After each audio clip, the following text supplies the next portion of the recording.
always my aim is to try to get grades back and comments on material submitted within a week. So hopefully by Sunday, we'll be able to do that. The other thing that is coming up towards the end of the semester is the completion of the research summary assignment. That again involves just a very quick lightning talk in here, where you will submit a few slides to me, and then I will organize them into a long slideshow with everyone's slides all together. There'll be more instructions about that as the end of the semester approaches.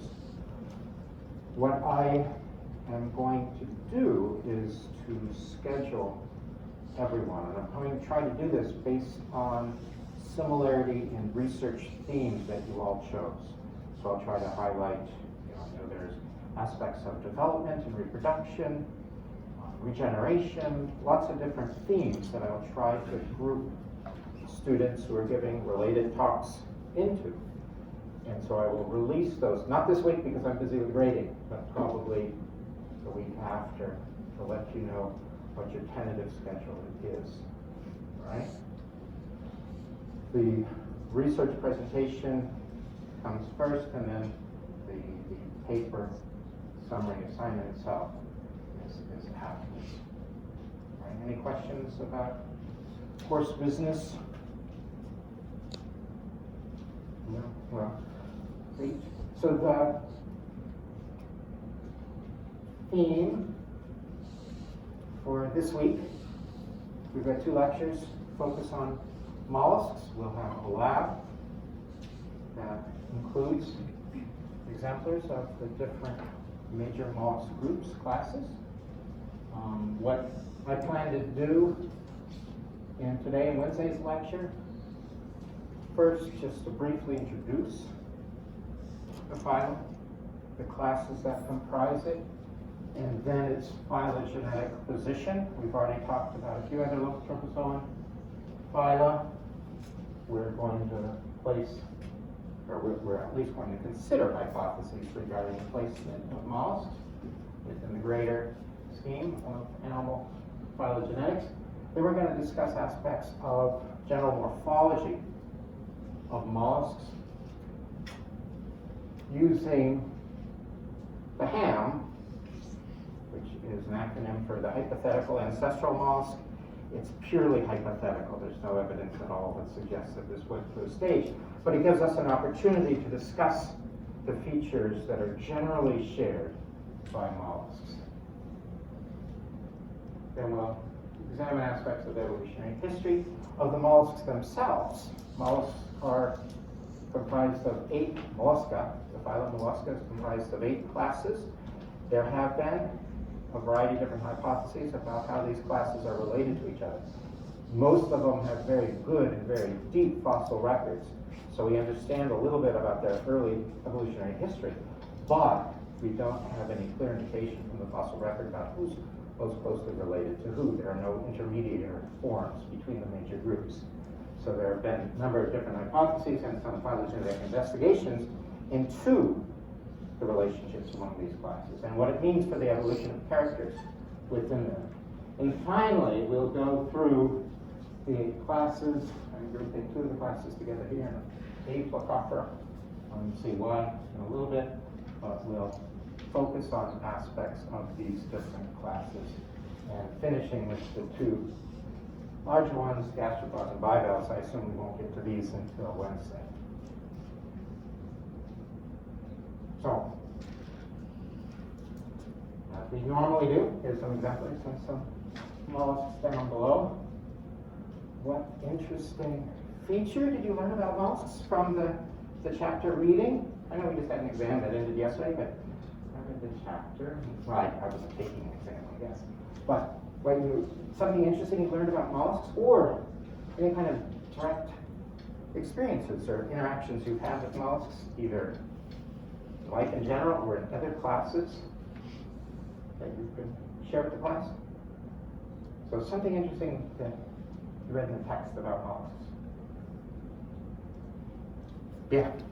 I thought that I think it's called the red Radula, yeah. ribbon-like teeth that it can have like up to, I think it's 250,000 millimeter chitins. The radula, the radula is a unique feature of the mollusks, and it's a rasping organ, typically, right? Yes. Yeah. Generally, it's a rasping organ, but they typically contain rows and rows and rows of teeth, and they're continuously produced. And so it's a bizarre and interesting feature. And we will have the opportunity to observe snails and other taxa in the lab to be able to see how they use that radula. You've got a snail that's an algae eater on the side of a tank. You could watch its mouth and you can see that little organ come out. It's a very remarkable thing. So cool, yes, the radula is a cool feature of mollusks. Talk more about them. We're introducing mollusks, and also when we talked about gastropods, because the gastropods exhibit a lot of variation in their radula. Something else from the chapter reading. No. Yeah. I found the concept of fouling to be interesting. Fouling by mollusks. Oh, good Lord. So, as in, where waste products from the shell get onto their gills, and then there's various adaptations that occur over time to prevent that. right, fouling. I was thinking of fouling. I was thinking of zebra mussel, but it's a good thing I asked you to add on to that. Exactly, fouling. So what we'll see in many mollusks is that the intestine empties into a cavity where there are also gills and often other organs that are present, which seems like a bad idea. But yes, we'll talk about that. Anything else that was interesting from the text, or some personal experience that you've had with a mollusk? No personal experiences? How many of us have eaten mollusks?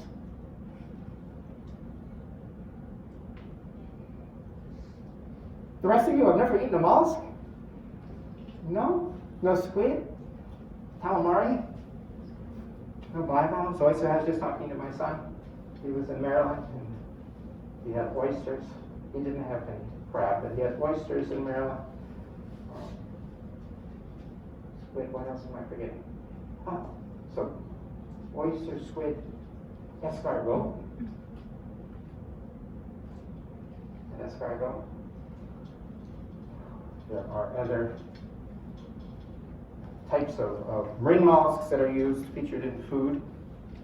I think most of the different classes of mollusks, and snails and cephalopods, bivalves, are very common food items.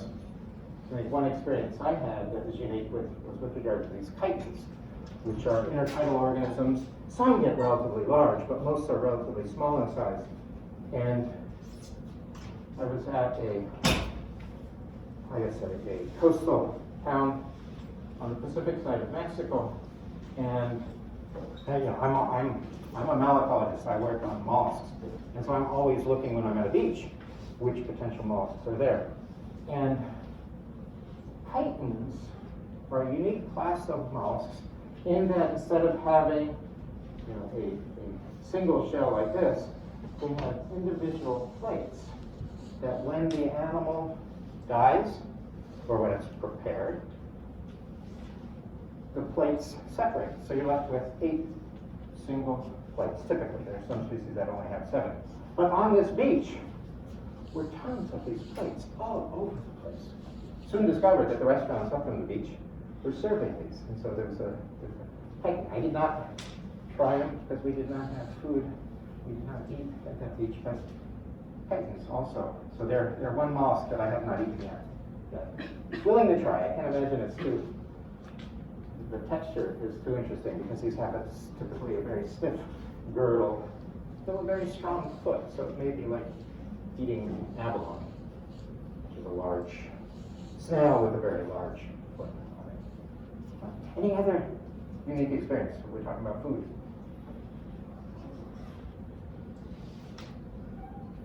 No others. seen any unique mollusks, either if you're from Michigan or surrounding areas? What mollusks are you most familiar with?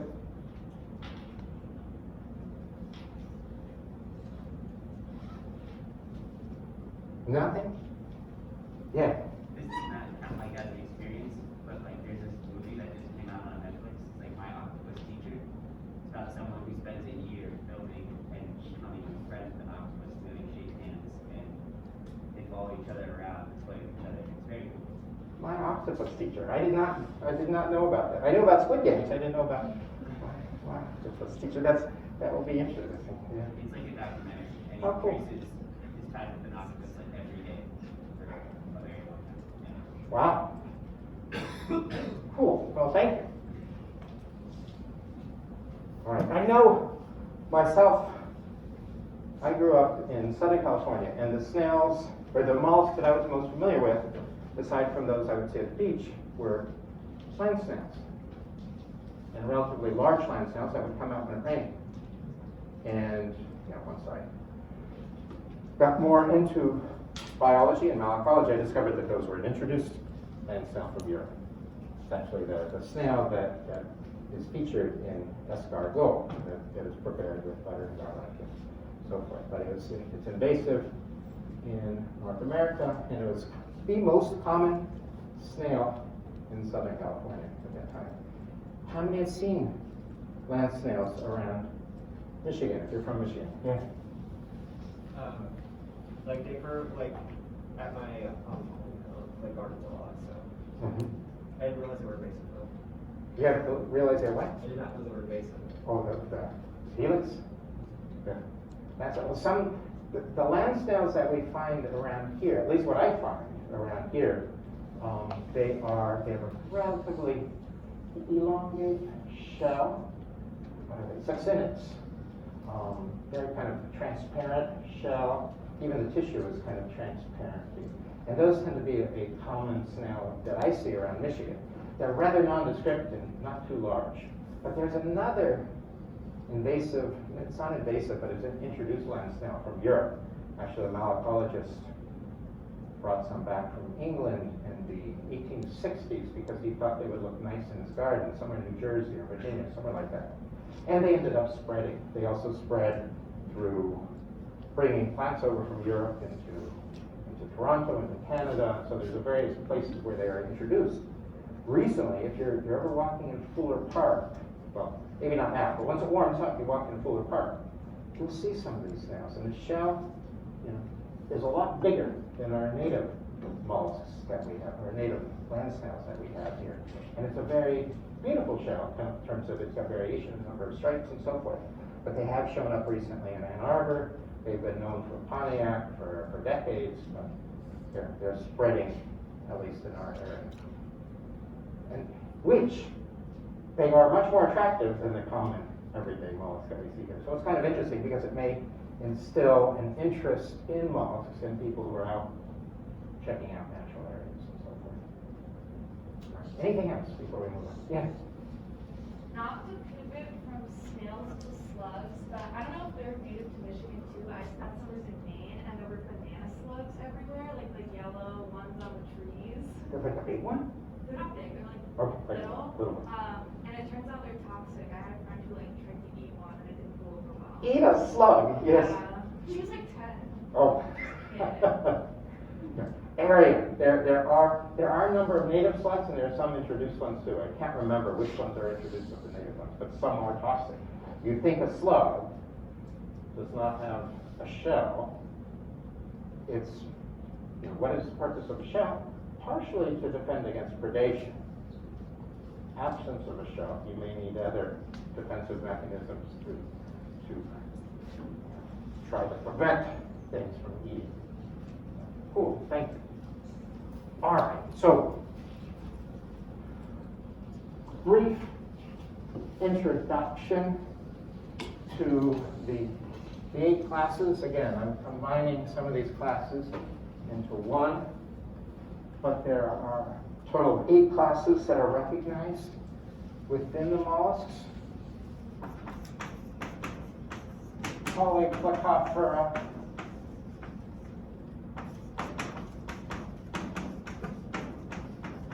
Aplocophora, which contains, so it's a grouping that contains these two classes. So these are all,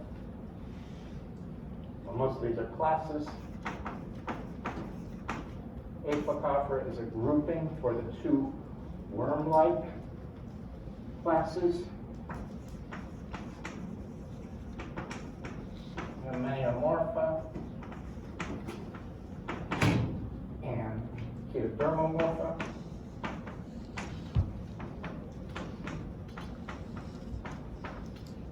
Which differ in aspects of their biology. That's why they're recognized as distinct classes. What they share in common is this worm-like shape. The third one, or fourth class officially, is Monoplacophora, illustrated here. All these are marine groups except bivalves and gastropods, in which bivalves are freshwater, gastropods are in freshwater as well as terrestrial ecosystems. They've colonized land multiple times, but scaphalopods and cephalopods and everything else are all marine taxa. But first of all, just these three classes, I think you can recognize that they are variants on the same word root.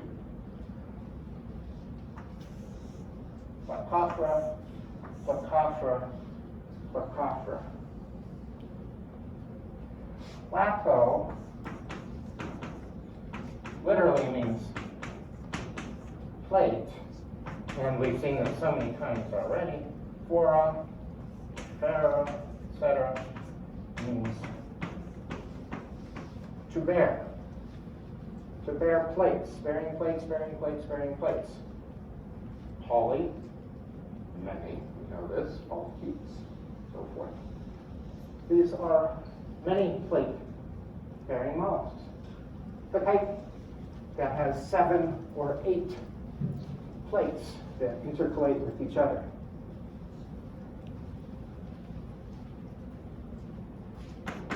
Aplacophora.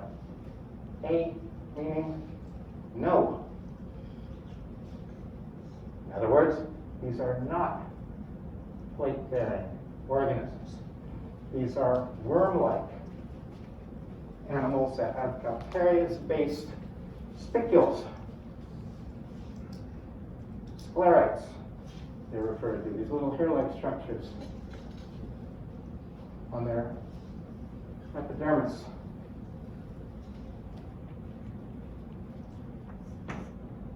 And then the monoplacophoras. One shell. Literally, gastropods are, if we use this as an adjective, not as a taxonomic name, but as an adjective, gastropods are monoplacophoras in the fact that they only have one shell. But the name specifically refers to this group of gastropods, or I'm sorry, this group of mollusks that only possesses a single shell. We only know of one living species of monoplacophoras. The rest are known from the fossil record. So, two of the classes and one of the groupings of classes describes aspects of their morphology in terms of the presence, absence, or number of plates that they bear. The other classes, bivalvia, 2 valves, referring to the 2-shelled nature. I guess we could have called this biplacophora. 5 valves to the 2 valves, 2 shells of these. These are things like clams, mussels, shown here, oysters, and so forth, that have 2 valves to them. We'll contrast this next week with brachiopods.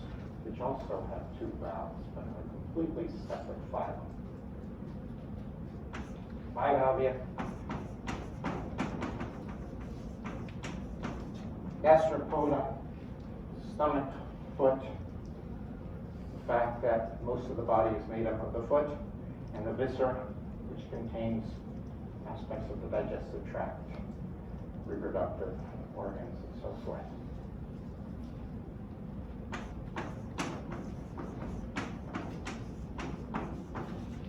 Scaphopoda, or shovel foot, are these tusk shells. Also have a single shell, like monopodoperans, gastropods, but it's a hollow tusk-like shell, tooth-like shell that's open at both ends.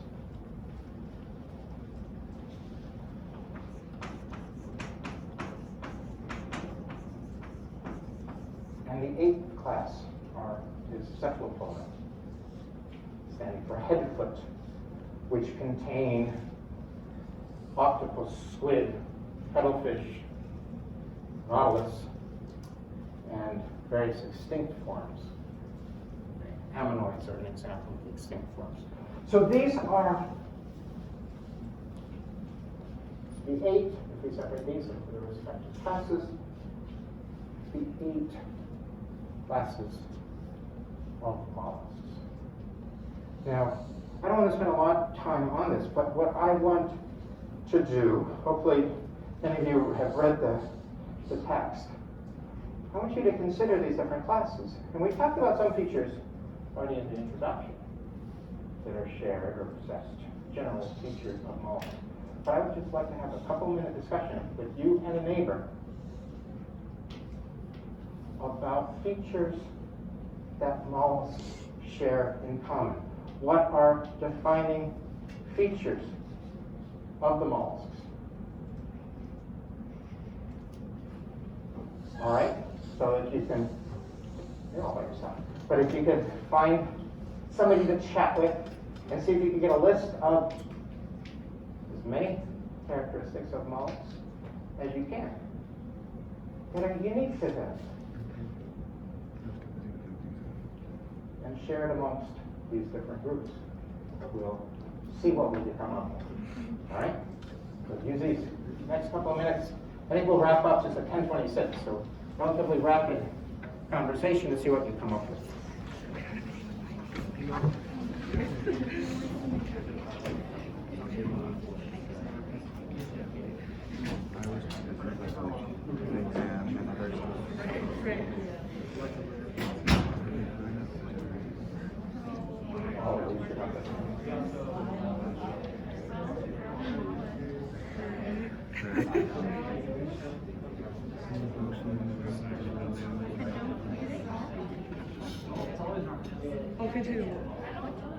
The foot is usually a ventral soul-like locomotor organ, but it may be variously modified as in the cephalopods where it has become a funnel. So they have a foot, but it could all be a foot. It's just like, it could be used differently. Yeah.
Any good ones? Just kind of covering the basics, I guess, for the form and function. Just kind of covering the basics for like the form and function, just like the foot and how it's different, like in different groups it's different, like it's all the same like concept, but it's different structures through adaptation and stuff.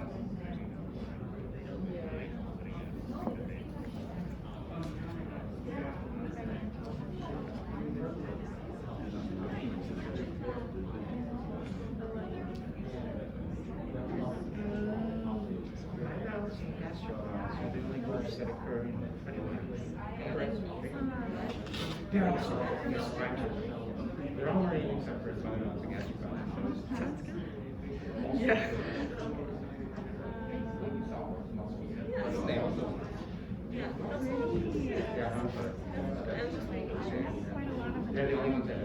No asexual reproduction.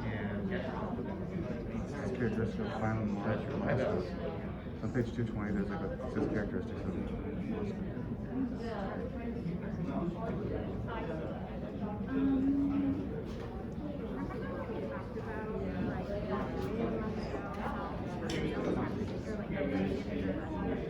Oh yeah.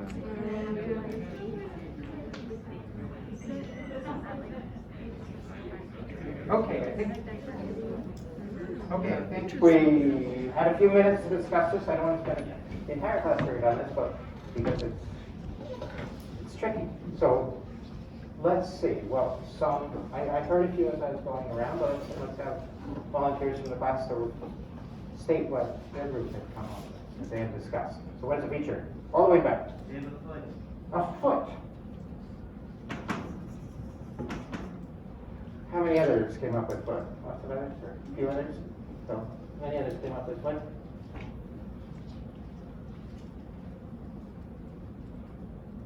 That's true in many cases, except for some equilocopterids do not have a foot. So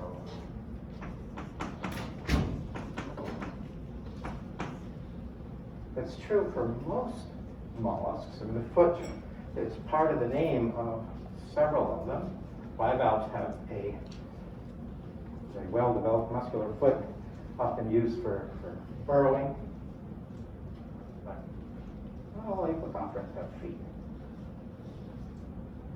Other features that are unique here. The shell. Shell. So mostly two again, right? We already talked about the equilocopterids that have these spicules. The plates of chitons, polyplecopterid too, are recognized as probably independently derived from the shell of other mollusks. So there are exceptions to this as well. Other features.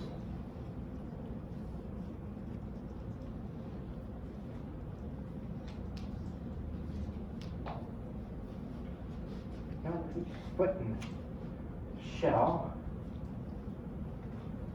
These are all good because they represent features of the hypothetical ancestral mollusk.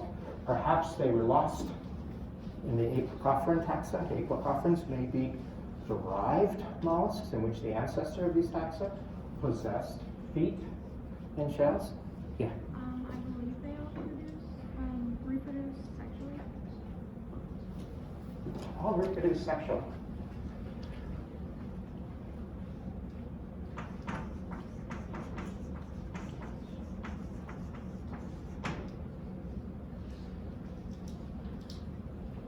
That's true. It's not necessarily distinct, though, to mollusks, so it'd be hard to discriminate them from other groups by that characteristic.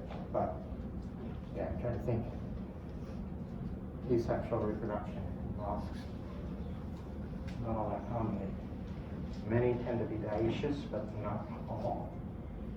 But engage in sexual reproduction. Other features? Yeah. Tarantula. Beautiful. Yes. The tarantula, this grasping organ, tooth cone-like organ that is used for feeding and is highly modified in some groups, except the The bivalves do not have.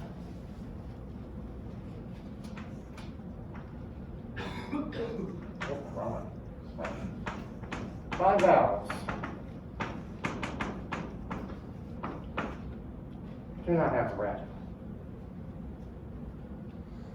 Was it lost?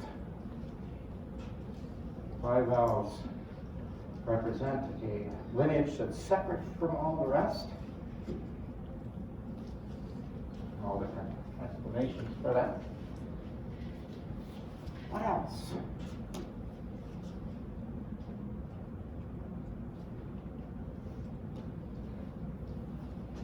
The other features?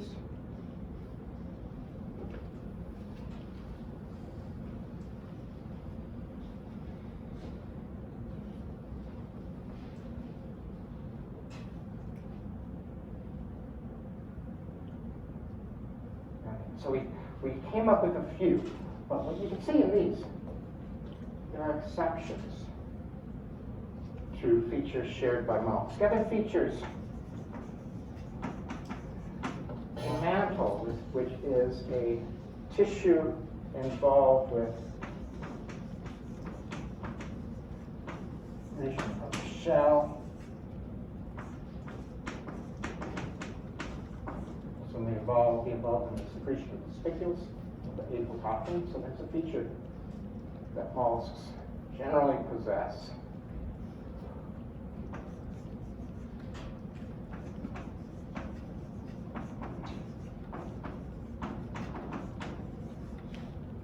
Oftentimes, the mantle forms a fold around a space that forms a cavity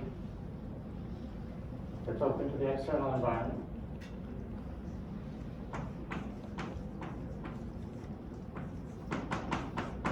That houses gills. It also tends to be the location where the anus and other systems exit into, reproductive systems, excretory systems, and so forth.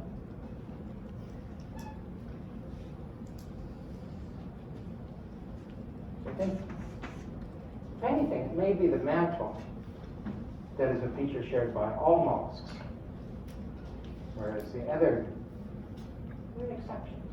And again, we don't know why the exceptions exist, but there are exceptions to some of the other general features. What about the word mollusk? Soft. Mollusk. The genus is not named for being hard, for being shelled.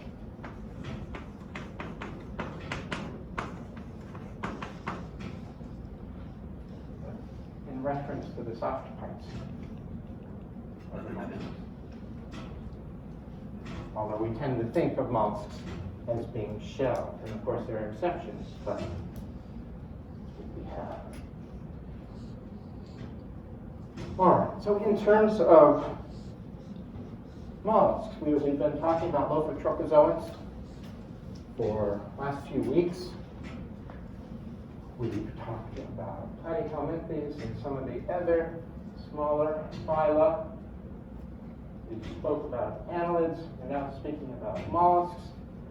Coming week, we'll talk about Emerdians, which are ribbon worms, brachiopods, which resemble bivalves, and phoronids, that are a close relative of brachiopods. But there are a few different hypotheses about the placement of mollusks in the animal tree of life. One is that it's contained within this clade here, Trochozoa. You see Trochozoa is also present here. That makes more sense in that tree than in this. But it includes things that possess trochophore larvae, and then others in which cryptotrochozoa, in which it's suspected that the trochozoan larvae, trochophore larvae, has been lost. So cryptotrochozoa. And then this name brachiozoa is this grouping of these two groups. So brachiopods and phoronids that we'll be talking about later. That's one of the hypotheses about the relationship. The other is that annelids, mollusks, and Nemerdians, all groups that possess trophophore larvae are in a clade that's separate from brachiopods and phoronids, but also including these bryozoans, because they all possess the same type of feeding organ. And there's been alternative support for either hypothesis about the relationships. Mollusk is somewhere within here. Our tree uses scheme where mollusk is placed within trophozoa with annelids and then the cryptotrophozoans within a single clade. So it doesn't really say anything about the affinity of mollusks and annelids or mollusks of this group. It has a polytomy here, but this is the hypothesis that our book presents. This is based on the Hedgenall et al. Hypothesis with regards to the phylogenetic relationships of these taxa. There have been phylogenetic investigations led by various groups into position of these various clades. Mollusca is indicated up here, and it may be hard to see these little tiny branches, but the branch leading to the mollusks also leads to a clade containing these brachiozoans, brachiopods and phoronids, but annelids appear to be more closely related to this group than they do to mollusks. Nemerdians are kind of like the basal member of this group. So the sisters of mollusks are these brachiozoans and annelids. And this notion of cryptotrophozoa is not supported by this particular tree. Different group, looking at various genomes, so fewer individual taxa included in the tree, but more data. Genomes from various mollusks, annelids, a leech, a polychaetes, nemerdians, phoronids, and brachiopods. And in this case, what's supported as a sister? Cryptotrophozoa. Nemerdians, phoronids, and brachiopods, with annelids being part of that group. Cryptotrophozoa is supported. The most recent tree shifts things up even more. Mollusk is a sister with the clade not containing just the brachiozoa, but the lophophorids. This other hypothesis that we discussed is more reminiscent of that than it is the ones that the book follows. We've been talking about phylogenetic relationships of early lineages of animals. And what you can see is that our interpretations of the hypotheses with regards to the interpretation of relationships change, right? It's not, I find it completely unsatisfying because we would like to believe that molecular data should clear up these types of relationships. A fossil record does not show it.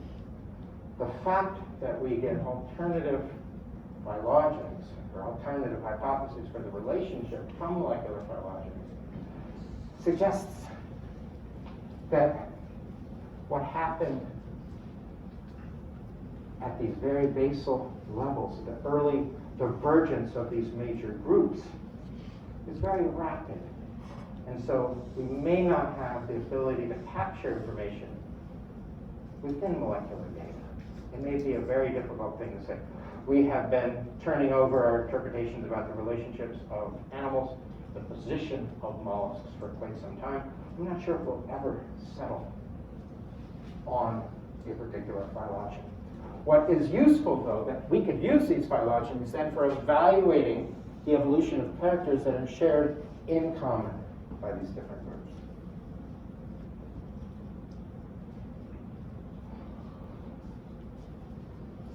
And notice a few of you were looking at Ham, it's a hypothetical ancestral mollusk, and I asked the question about unique shared features of mollusks. Again, it's hypothetical, and I should stress that term over and over again. It's not necessarily what zoologists interpret as the common ancestor of all mollusks. What this is, more or less, is an archetypal morphology of a mollusk, generalizing the morphology of mollusks that we find in the different classes and trying to put it together. Hypothetical ancestor, I put quotations around that just because it's just such a horrible term, but it's something that is very useful in understanding the commonalities between the various groups and how the groups are derived from this generalized feature. Not from a common ancestor that possessed all these traits, but how they differ from the general archetypal mollusk.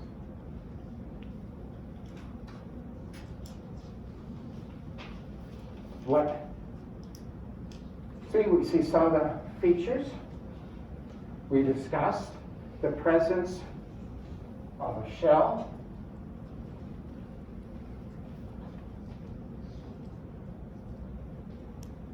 mollusks have calcium carbonate shell. There are different forms of calcium carbonate depending on structure of the crystals, but there's calcite and aragonite shells. Yes? Is this model just gastropods as opposed early basal mollusks? Because this looks very familiar to a gastropod. Except for like, there's some body like the agents, right? It's not about the head or something. That's something gastropod do, right? But like this structure, right, would have me leaning towards the idea that, like gastropods were the most basal after the current mollusks. Is that the case? No, because I said not to use it in that sense. But does this look very snail-like? In some regards, yes, but in others, no. We don't have a coiled shell like we tend to find in gastropods.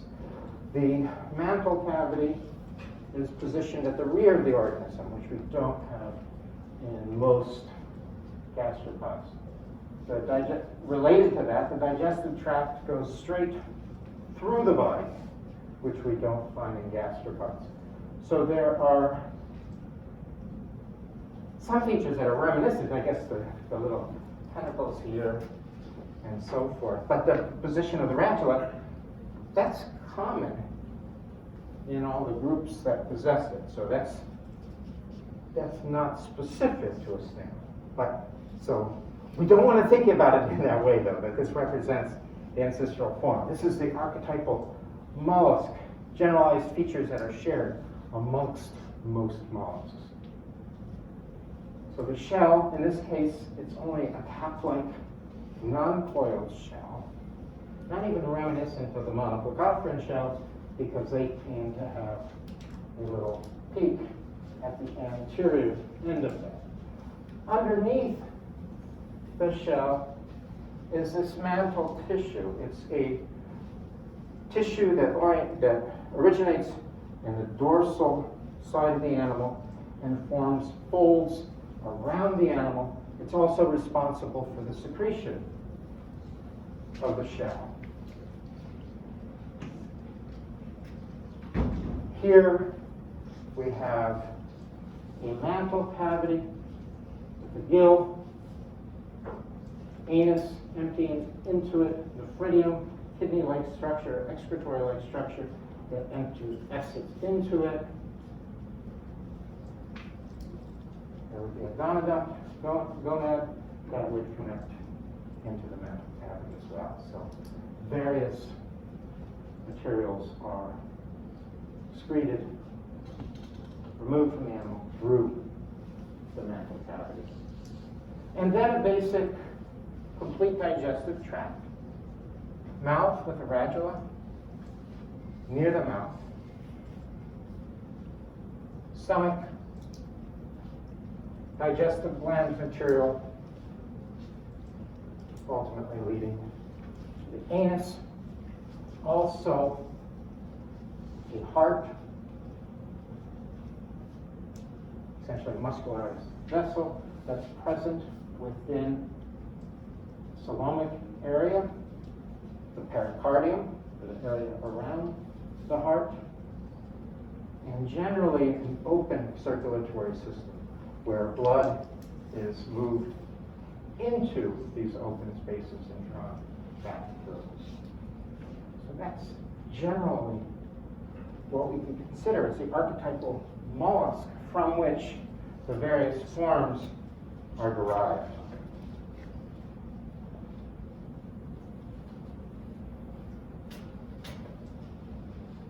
Not in the evolutionary sense, though, right? So the shell in mollusks grows at the leading edge in terms of the length of the shell. So this is the mantle. These are cells that are involved in the secretion of calcium carbonate crystals, be that calcite or aragonite. They're also responsible for the secretion of a proteinaceous outer covering of the shell.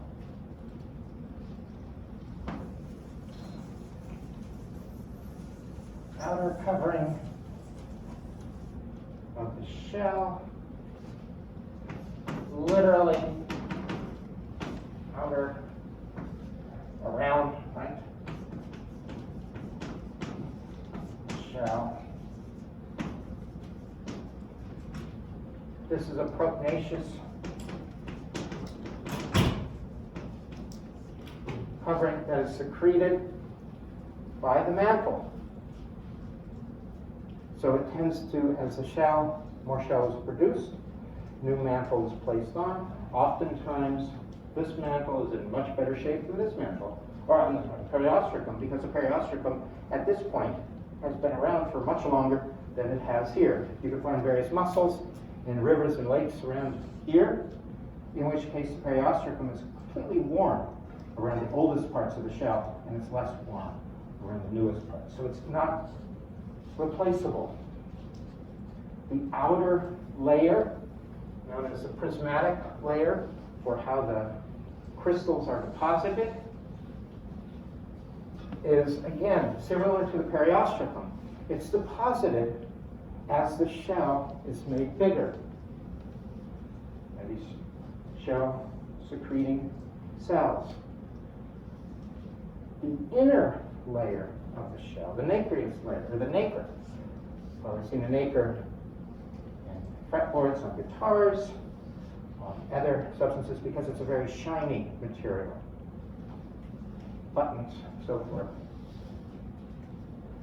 This can continuously grow internally. So you could develop a thicker shell and keep adding to the thickness of that shell as the animal ages.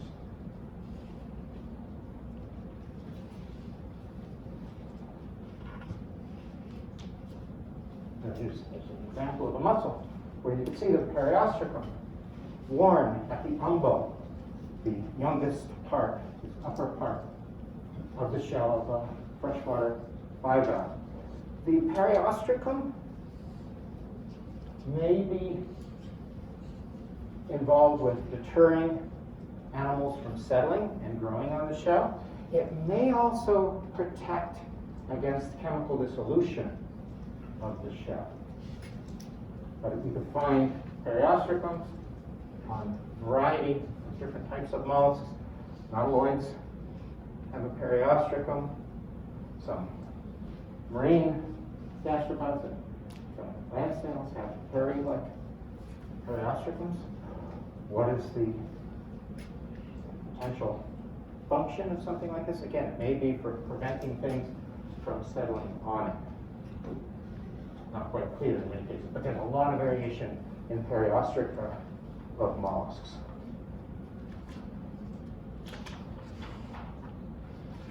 And what we talked, somebody introduced at the beginning of class, one of the diagnostic features of mollusks, again, presumably lost within bivalves, but it's this row of teeth that's continuously secreted. It is based on a structure known as the odontophore.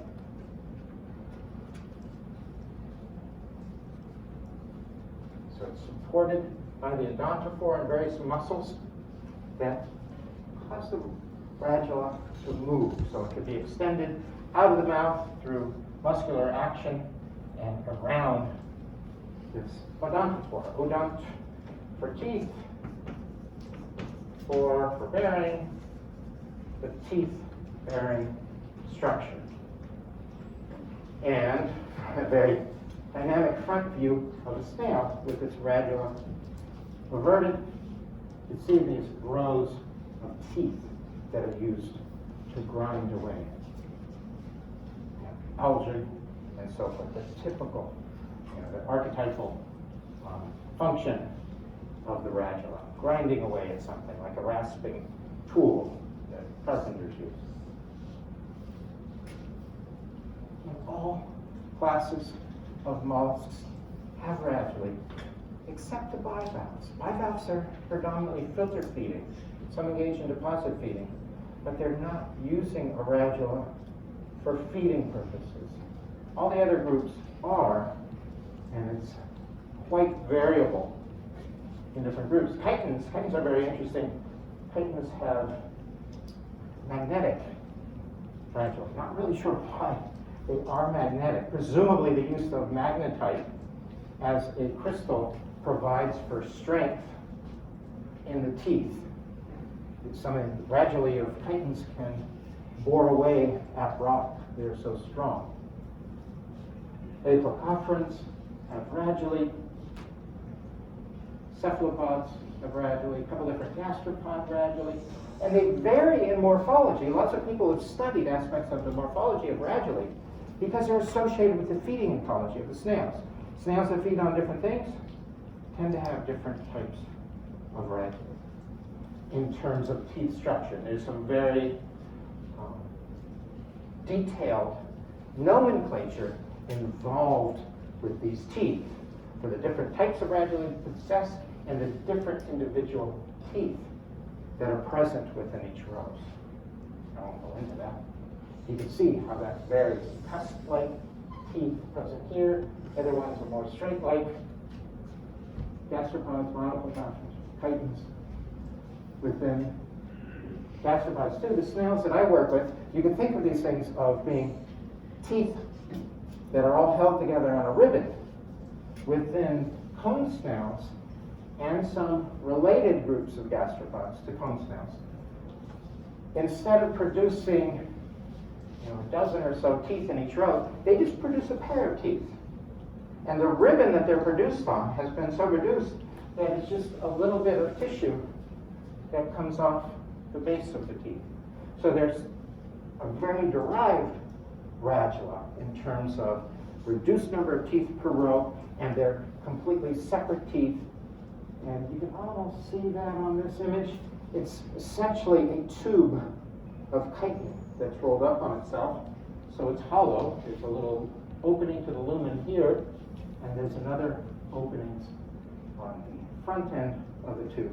So these are what permit these cone snails and related snails to inject a venom into potential prey through a hollow tooth. Many have barbs and other structures associated with them that once the tooth goes in, it's not coming back out again.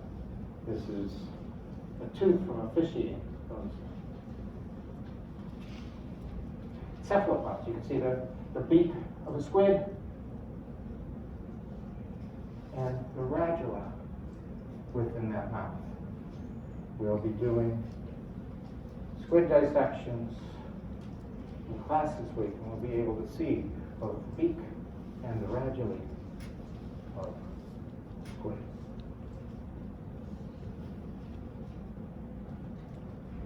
In terms of sensory organs, mollusks, especially some members, some cephalopods, have very well developed eyes. There are a number of different types of eyes found in different groups of mollusks.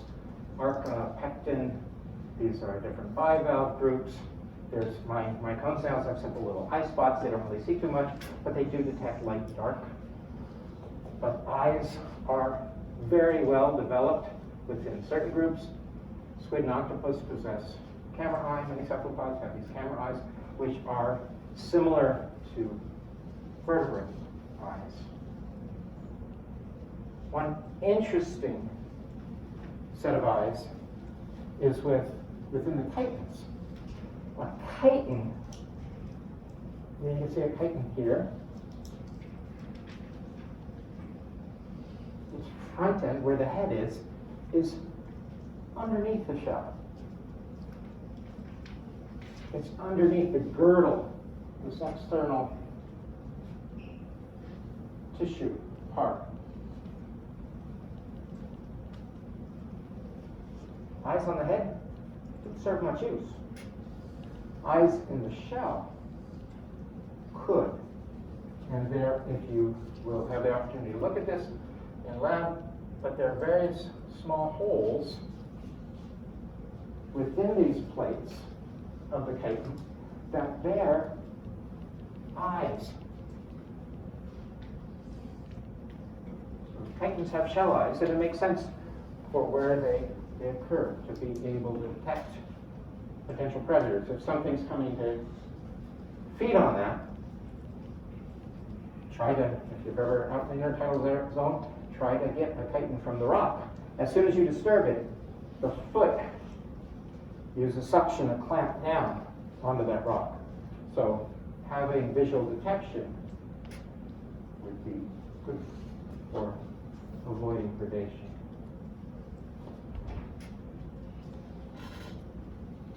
Here are eyes of cephalopod and of vertebrate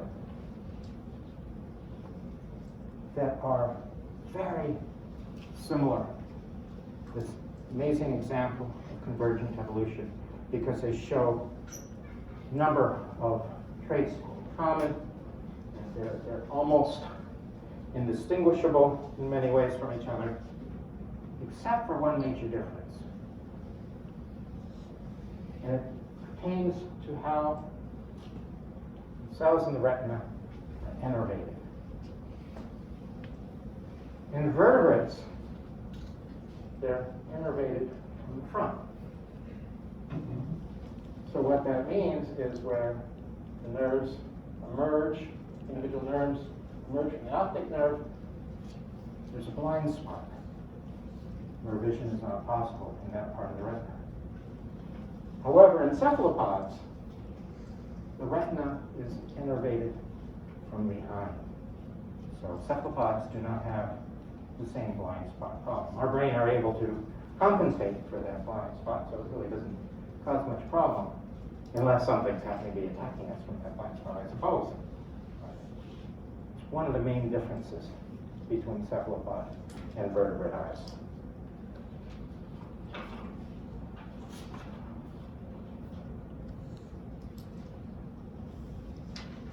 Another sensory organ that many different mollusks possess, and the exceptions are the monoplecthrons and the scaphalopods, have this gill-like structure present in the mantle cavity that is chemosensory. It's known as the ostradium, and it's very similar in appearance to the gill. It's usually much shorter, but it looks feather-like, it looks gill-like in appearance. It's performing similar function, but instead of gas exchange, it's involved with interactions with chemicals dissolved in the water. My understanding of the ostradium is it may not be homologous in all the different mollusk classes. It may be independently derived in the different groups, because the structure tends to vary from one class to the next that possesses it.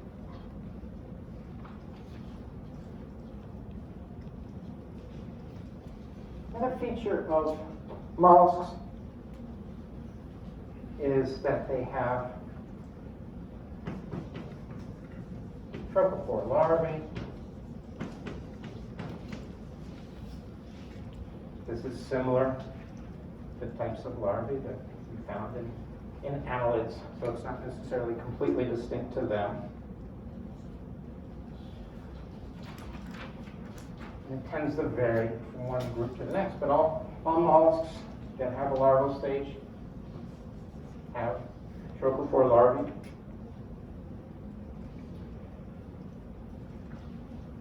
Other groups, bivalves shown here. So there's a gastropod shown, well, obviously to me, because you see the coiled shell. Gastropods have an advanced larval stage. Cephalopods too. That's known as veliger larva. So this is a bivalve. Cephalopods. I didn't get an image of a cephalopod. Veliger larva. And gastropods possess these. And the veliger, because they have a velum. Heard that term before, talking about hydrozoan medusae. So this veil, lots of cilia around it, that aid in locomotion. They also aid in creating water currents that helps in feeding. So these have larval stages in the complete gut, trochophore larvae, represented by only a few of the different classes of mollusks.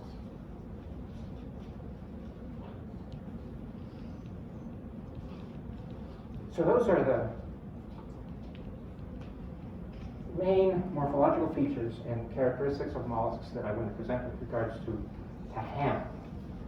Now I just want to shift gears a little bit before we begin talking about the individual classes to describe the evolutionary history. This shows evolutionary history of a bunch of different animal groups. In the text, is 10 families is about that width on here. And if we just highlight mollusks, apocophorans, worm-like animals. Only hard parts are these sclerites and raduli, which are tiny. Apocophorans don't have a very good fossil record. But the other 6 classes do. Polyplacophora, it's about 750 species exist or known of chitons, polyplacophorans. Today, their heyday seems to be now, even though that's not all that diverse for a particular class. Monoplacophorans have a reasonable fossil record back in the Paleozoic, but today only known by one species. Scaphalopods, somewhere around 650 species or so living today. They have a good fossil record, but they've not shown very many changes in terms of diversity of that group, or the richness of that group in terms of family richness, number of families through time. Cephalopods too, somewhere have around 650 species extant today. Looks like their heyday happened back in the Paleozoic and the Mesozoic, especially with things like ammonoids, or the ammonites and the nautiluses. Those were very abundant in fossil records up through the Mesozoic. And then most members, well, all the ammonites, most members of the nautiloids went extinct sometime during the Mesozoic. Yeah.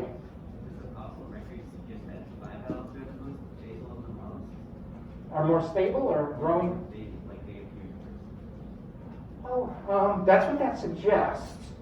I do not have details on the oldest gastropods, but I'm surprised that not all of them date back to the Cambrian. Even cephalopods are not dating back to the Cambrian. So that's what that suggests. I would have to look at more detailed information on fossil record. My understanding is all of the shelled classes of mollusks date back to the Cambrian, if not pre-Cambrian times. I think there's another image from our text that shows that as well. So this may be in there, but it generally shows the pattern of diversification. So the two main groups that have shown amazing diversification since their inception are the gastropods and the bivalves. They are increasing in terms of the numbers of families. If we did this for numbers of species, gastropods would be like that, and bivalves would probably be like that, because there are somewhere around 70 to 100,000 different species of gastropods that are recognized today, while there are only 10,000 or so species of bivalves. So this may be a taxonomic artifact. People name more families of bivalves than they do of gastropods. But at least gastropods and bivalves continue to diversify. When we talk about brachiopods next week, we'll contrast this pattern with those of the brachiopods. I think brachiopods are they on this? I'm not seeing them. No. I know I have another figure to discuss that. So they show the opposite trend.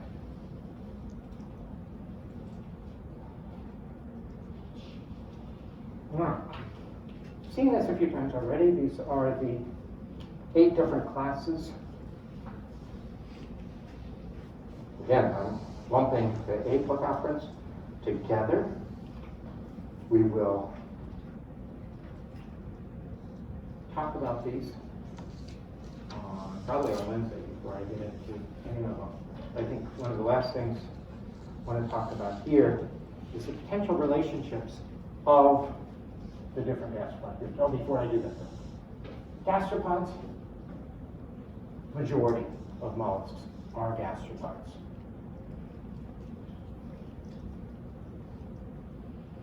Why? Why are gastropods so much more diverse than bivalves, which are so much more diverse than all of the remaining groups? Cephalopods, cephalopods, and chigens, polyplocophorans, are all about the same size, 650 to 750, or so, less than 1,000 species. Selenogassers, conifoliates, are the apocophorans. I think there's only about 350 total species of these that are extant, so very relatively small group. Monoplocophorans, you can't even see it on there because there's just one species of monoplocophorans. But as you can see, well, if you believe the numbers I'm telling you, if this is about 70,000 to 100,000 species, there's clearly more than 100,000 species of mollusks extant today. How many species of vertebrates are there?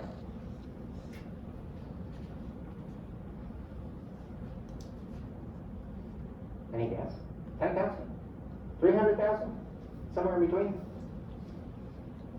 I usually don't remember these numbers. Well, I do remember that number, but some numbers I don't remember.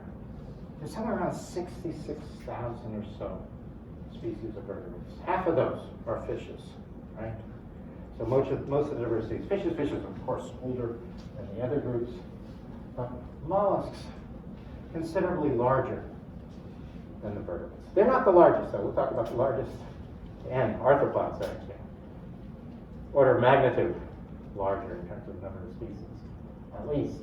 But mollusks are a very large and diverse group. So what I thought I was going to talk about with regards to the relationships of all 8 classes, because this has been an area of discussion for zoologists as well as malacologists, understanding the relationships of these groups. And like I talked about with the placement of Mollusca, with regards to other phyla, that early diversification was probably relatively rapid. And it may be very difficult to identify morphological or molecular characters that show that certain lineages are more closely related to each other than they are to others. Early radiation of mollusks is similarly rapid. And there have been a number of different hypotheses to explain how things are related to each other, how these 8 different classes. Those are, the different ones are shown in the slide here, and we can talk individually about these. One is how I've been doing this already, talking about Aplocophorus as a clade. Seems intuitive. 2 worm-like groups that differ from each other in a number of biological features, but they generally share similar body plan. And this grouping referred to as Aplocophora, like I've introduced already. With the remaining groups sharing a common ancestor and being part of a clade that's been named Testeria. Testidines are turtles. Test is an outer hard covering, shield. So these are non-shell bearing, non-plate bearing, literally, and those that possess a test or a shell. So chitons and all the rest that tend to possess a shell. That's one way of breaking up these classes and forming the different classes into clades. Another is, I kind of referred to this earlier as well, conchifera, bearing, conch, shell. These are shell bearing, but it's recognized that the plates of chitons, polyplocophorans, are different than the shells of the shell mollusks. So aculifera literally means A, again for not, culi, for shell, not bearing a shell. So we have 2 main clades based on presence of a true or typical mollusk shell versus those that do not. These have spicules, these have plates, but these have a shell. Then there are other hypotheses. When we look at a chitin with these plates, it looks segmented because we have these individual plates. The plates may be formed through similar means by which segmentation originates in arthropods or within annelids. If we look, there is no mantle cavity. I don't know the front end or back end of this piece, but we'll assume it's back here. We look in the mantle, there is no mantle cavity at the end. Instead, around the foot and the mantle, we have little grooves where there are gills that are repeated throughout there. Another suggestion that this may be a segmented, a serial type organisms. Monoplacophorans, previously it was only known from the fossil record because prior to the 1950s, monoplacophorans were only known from the fossil record. But you see these individual star marks located along the lengths of the shell, suggesting that they had gills repeating like chitons do. And the living monoplacophorans show definite proof that there are serially repeated gills. So this is one clade that has been proposed.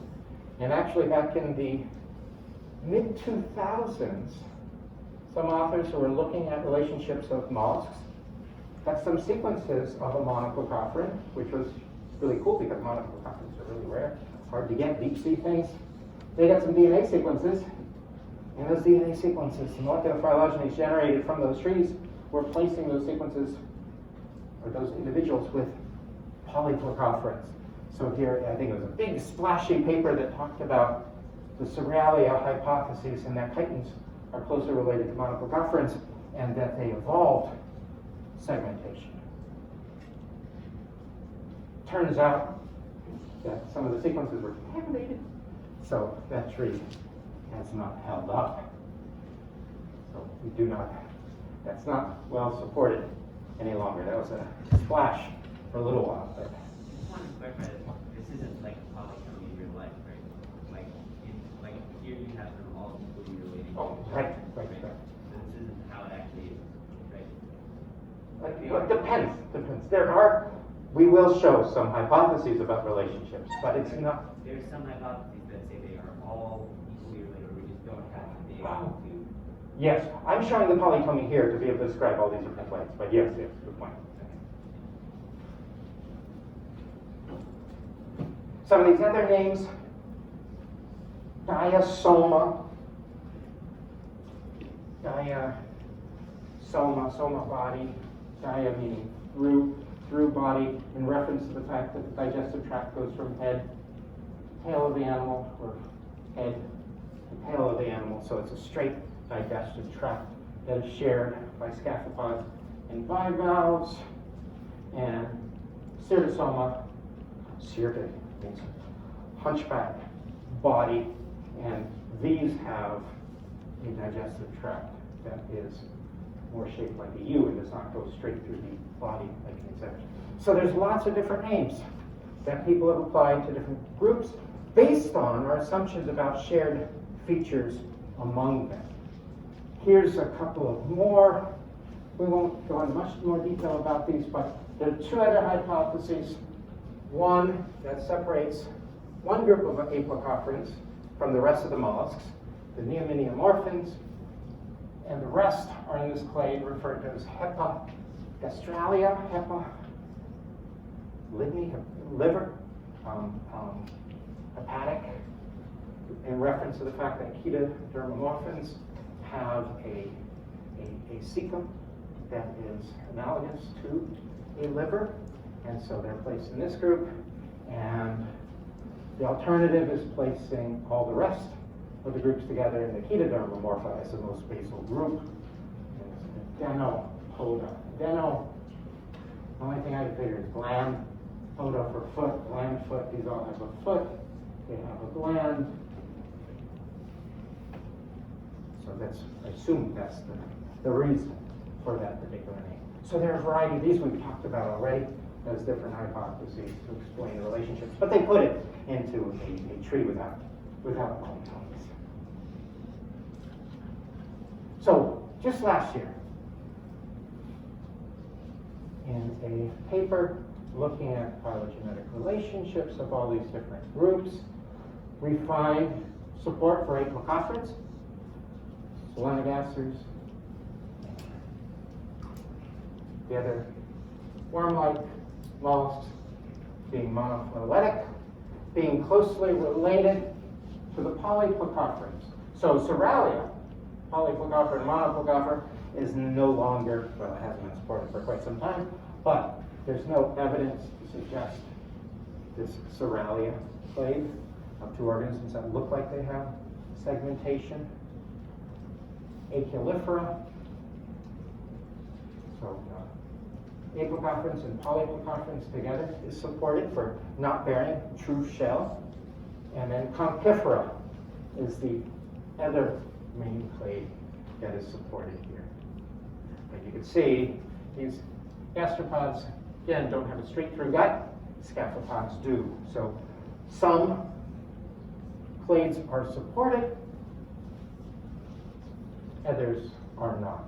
Based on this most recent phylogeny. There were earlier phylogenies that showed alternative interpretations, but I just wanted to end today with this in terms of showing the relationships of all these groups. This can make sense because they have a single shell. There may be other features about their morphology that make sense. These three groups have trophophora, or have velager larvae. None of the others do, so presumably in the common ancestor of all these, this additional life history stage originates. All right, so on Wednesday I will introduce the various classes. Some of them will be really quick: monoplecopherans, polyplecopherans, and scaphopods. Not much diversity within them. We'll talk about them really quick. We'll spend a lot longer talking about cephalopods, gastropods, and bivalves.